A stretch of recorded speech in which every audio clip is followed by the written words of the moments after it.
So what we're going to do is I'm going to walk you, the user, through what you can see inside the Lynx GetPower dashboard, top to bottom, module by module. Okay, terrific. Let's take a look at the nice big screen here, yep. And we'll follow you as you go. So Lynx is both web-based and can also be mobile. So on your phone, on your tablet.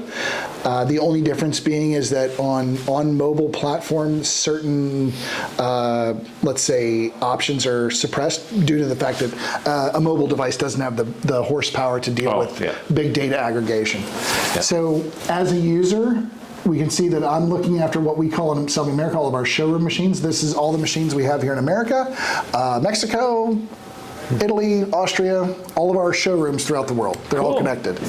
And we'll stay in Ohio, though. We'll stay in Ohio. So all of these guys, you can see overall status, connection, is it in production, and so on. And that tells us at a glance what is actually, just real fast and dirty, is this machine connected? Is it sending us data? Yes, no.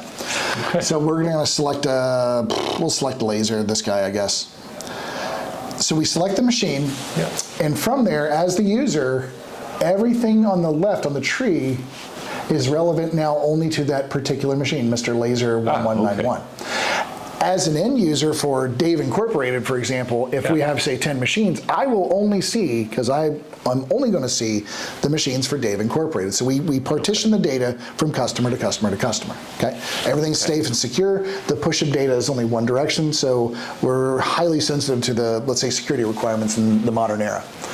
Okay, so if I'm looking in the production tab, if I can close this briefly, you'll see our first landing spot is production, so we're going to see what the machine's actually been doing. Current status says, and you note as I hover over each different color, we get a little flyout bubble that tells us what that means. So what the cycle is, so from here to here, for example, Mr. Machine wasn't doing anything. Handling time tells us if it's moving material in and out of the piece of equipment. And then of course, green tells us it's in production. Oops. So it was producing in this amount of time, and so on and so forth. The stat is a similar, let's say a more simplified version of that. Waiting commands means the machine's fine, it's just waiting for a program to start. In the green, again, of course, it's in production. And if we could see it, you can see right here, uncompleted sheet time and recovery time. That is also kind of associated to any issue like we might be presented with machine issue, waiting on materials, so on and so forth. Errors are also captured here. So if we have an alarm that's active for 10 minutes, we would see that aggregated here. Okay. So kind of the unique thing with Salvagnini software in the IoT is on board the machine we have a given, let's say, list of production programs to produce, okay? So programs 1 through 5. Programs 1 through 5, we know what the estimated cycle time for those should be. And then we know, based on, you can see towards the bottom, our calendar and our calendar app and let's see here, calendar and shift setting, excuse me. The customer participates and tells us, the software, Mr. Lynx, what their week looks like, what their month looks like, how many shifts, when those shifts are happening, planned production, and then later going back for unplanned production, or unplanned downtime, for example. What does all that mean? It means that we can start giving a score to a Salvagnini piece of equipment based on. So we scheduled our production, we made our schedule of availability, we produced, we know how long it should have taken and how long it actually took, and from that we get a KPI saying the machine performed this well. Okay. So it requires participation on the Salvagnini side to gather up the, let's say, the live data of the machine. It's running, it's an error, whatever, and of course the end user who has to tell us what the shift looks like. Oh my gosh, we had an unplanned maintenance event, so something broke, or all the things we need to add in on the customer side to say, yes, we produced it, this was our result. That gives us our KPI, which is, in other parlance, would really be an OEE type of calculation. Okay, right, we talked about that. Yep. So, go ahead. If you, let's say there are some some problems or whatever that the machine didn't get as rated as highly as it had been. Yep. And it's not particularly obvious why that is. I'm sure there are those situations. For sure. And so I'm guessing you can drill down later in this. That's really, it's a heck of a good question, because that is 100% relative to what we're always doing as production management, right? Right. We made 100 parts today. Well, why didn't we make 120? I Right. expected 125. There's a lot of factors in that. So machine availability, for one, of course. So maintenance is an issue, right? So did we see a lot of errors? Well, no, actually, through what we can see here, if we jump over to, I will move ahead a little bit. Yeah. Stat gives us that, right? It tells us, was the machine waiting? You can see in the flyout bubble. Oh, yeah. On the 17th of May, and now, again, this is a showroom machine, so it's Right. the production's a little weird, but the machine was only producing program active 3.5% of a day, right? And then 96% of the time, the machine was fine Because it's a showroom machine. because it's a showroom machine, but it was waiting. Now, actually, I will indulge this really quickly. This is kind of interesting. So let's drop that off, and we'll do L underscore. So let's look at,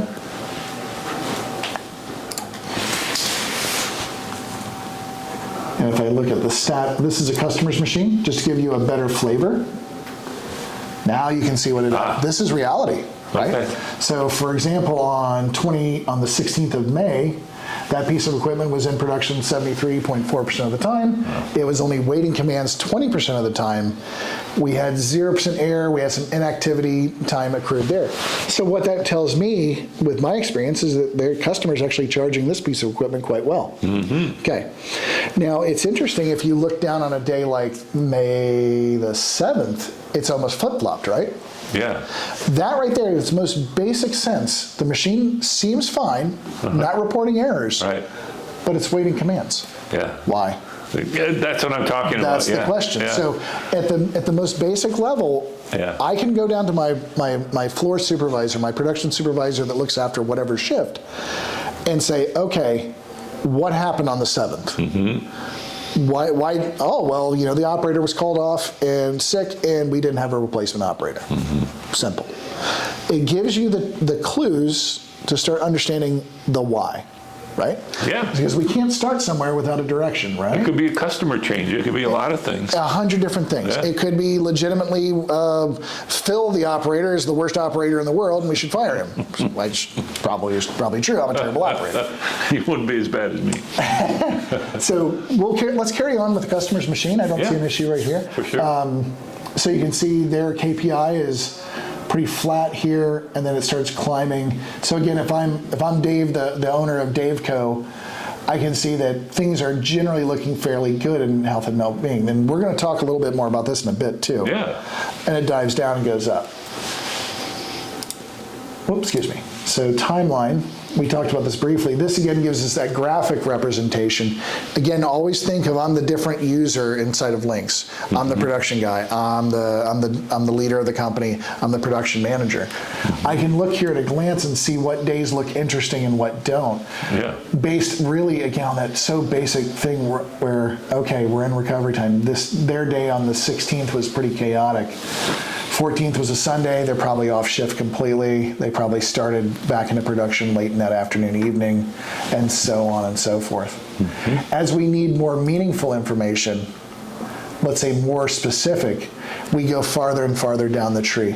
Is that a axis shifted version of what we saw, the KPIs? It is, Yeah. and it's a good catch on that one. It also gives us an interesting breakdown, theoretical time versus real machine time. So absolutely to your point. Okay. When I see that the black point getting closer and closer to the green point, the happier I get, right?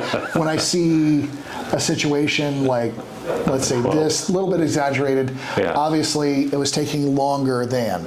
Right. That can mean a lot of different things for a lot of different machines. If I have a piece of equipment that's a punching machine in line with a bending machine, if my bending time is slow, my performance on the punching machines may seem, let's say, suppressed because it's waiting on the bending machine to finish. Okay, yeah. Vice versa can be true. Yeah. I might be smoking along on a panel bender and outrunning the S4. So by looking Correct. at this kind of Right. information and comparing the two, you can go, okay, now this starts to make sense. Yeah. A lot of this is replacing what I would do for a lot of the time, where I would just sit on the floor and watch like an owl Yeah. and understand like, why are we so, why is the S4 waiting? Why is the P4 waiting? This gives us this. But again, as we go down, so this is times, we start looking at parts. Again, we're diving deeper and deeper. We're seeing now how many pieces to the sheet, to the amount of material per the day, per the week, per the month, and if we've defined them correctly, to the shift. Okay. So this is where, as now you're seeing it, right? We get closer and closer to the data, and we can see, okay, shift 1 is producing like this, shift 2 is producing like this, and so on. I like showing a customer machine here that this is real, right? And this is relevant. This plays in hand in shift settings and in my calendar, because this is where the end user, Mr. Customer, defines what that workday looks like again. We spoke about that a moment ago. This is where they define that. I don't know it. I'm old software. I don't know anything. Customer has to participate. They tell us what their shift looks like for a day, their week of shifts for a week, and then 4 weeks to the month. And from that, we can pull this. This is very meaningful. To that same point, you mentioned earlier, it's like if I have an event on, like production on laser number 2 looks pretty poor, you can compare this and go, well, actually shift 1 and 3 were doing really good on Tuesday, but shift number 2 was really struggling because the part count's low, the sheet count's low. Then you can chase it farther in that way. Right. And you can go have real conversations. And you can find out in the software that absolutely. this is exactly what happened. This right here is, at least now we know, if we look in comparison, shifts 1, let's say, shift 1 and 2, excuse me, shift, you can see which shift is producing the most, which is producing the least. And then you can jump into, what they call Logbook, which is date, time of events. Oh, yeah. And see what kind of messages have been popping up on those shifts. And it will automatically yep. We'll get down there and those things. Exactly. I'll show you that in a moment. Okay. Stat is, again, that final, like kind of a simple breakdown of what's going on a piece of equipment. The scorecard, this is your report card from your principal, right? Based on productivity, error rates, OEE, utilization, the efficiency, planned versus process time, and so on for a given piece of equipment. Like I said, the owner of Daveco can log right here and go, okay, laser 600 and whatever, this is what it's doing right now. Logbook kind of gives us that. Broken down, we were just discussing this, the date time thing. So what it's doing right now is pulling down the live data from the piece of equipment. So we'll see about 30 days in the past. Oh, okay. While we're waiting for this, how far back can Salvagnini machines go and still deliver that type of information? Okay, so the compatibility of the use, the case use of Lynx GetPower. Functionally speaking, right now about 4 years. Okay. So we can actually go farther than that. After about 4 years, I do an analysis with myself, the information I have, and then with the team in Italy to see how compatible a piece of equipment can be. To that point, every piece of equipment we deliver right now has the software on board to push the data. Okay. By default, we connect everything, and that's going to come into play in 2 different ways later. Okay. So you buy a punching machine today, it's delivered in 8 months. All we have to do is set up your user accounts for this access, and then the machine starts pushing data. Okay. So you can see here, this is the logbook. For Wednesday the 17th, we can see video message. That's what the user actually sees at the user interface. Okay. Capacitive sensors and collision. This is kind of a nice one. We can see that for some reason, this being a laser, it sensed a collision of the laser head touching something on a sheet. So like a waste thing that may have... a tip up. Yeah, The sheet might have bowed a little bit. whatever. Interesting. Okay. Reset, laser source is off, the machine is in safety, so the operator's entered the machine, he's opened the machine, and now he's starting to recover the machine, and so on and so forth. This is, again, part of that whole Scooby-Doo type thing where we're trying to get to the bottom of the mystery, right? Right. All of these video messages, all this interaction is relevant to that. And now we're really discussing, and this is a good example as well, where I'm the maintenance guy. I'm like, okay, I walk in on second shift, I'm second shift maintenance Phil. Laser number 2 is broken. And no one knows who done it. I didn't do it, right? Yeah. You can enter here and start getting an understanding of what actually happened. Right. By, again, I tell every operator I've ever trained, read the prompt. The prompt comes up on the user interface and says, I'm happy, let's load a program. Or I'm really unhappy because the capacitive sensor has seen a collision because the material is really poor and it bowed up. Everything is there. So this gives that, even with the machine turned off, this is in history. So via links, the maintenance guy, for example, can scroll through and say, oh, okay, they had a tip up and it caught the head. So I have to realign the nozzle, make sure I'm shooting on center on beam, and then let's go make some more parts. Gives them that tool. Gotcha. I did jump over one thing here, but I did that deliberately. The last thing within production, and this is one of 2 points or positions inside the software that's very, very relevant. One of the original things that we asked for when we were developing the links was that, yep, it is absolutely great that we can view data, but we absolutely need a point where we can pull data out of the system. And this is that point. So at table, this gives the user the ability to look in at, this is just a big old, we just dumped a ton of data right here. What is this? It's stating to us, for this particular program name, we ran so many sheets of it, we used so much material, machine time, recovery time, estimated versus actual, and so on and so forth. This is the raw data. Okay. And this gives us the point now where we can export it. So we export it CSV, XML, what do you like? Doesn't matter. And then they can, what I have found with most of my customers, and they love this feature, is they pull the data down. They use a tool within CSV or XML, doesn't matter, to, let's say, extract or organize the data in a meaningful way to them, and then they do what they want. So this gives them that point of exit for data.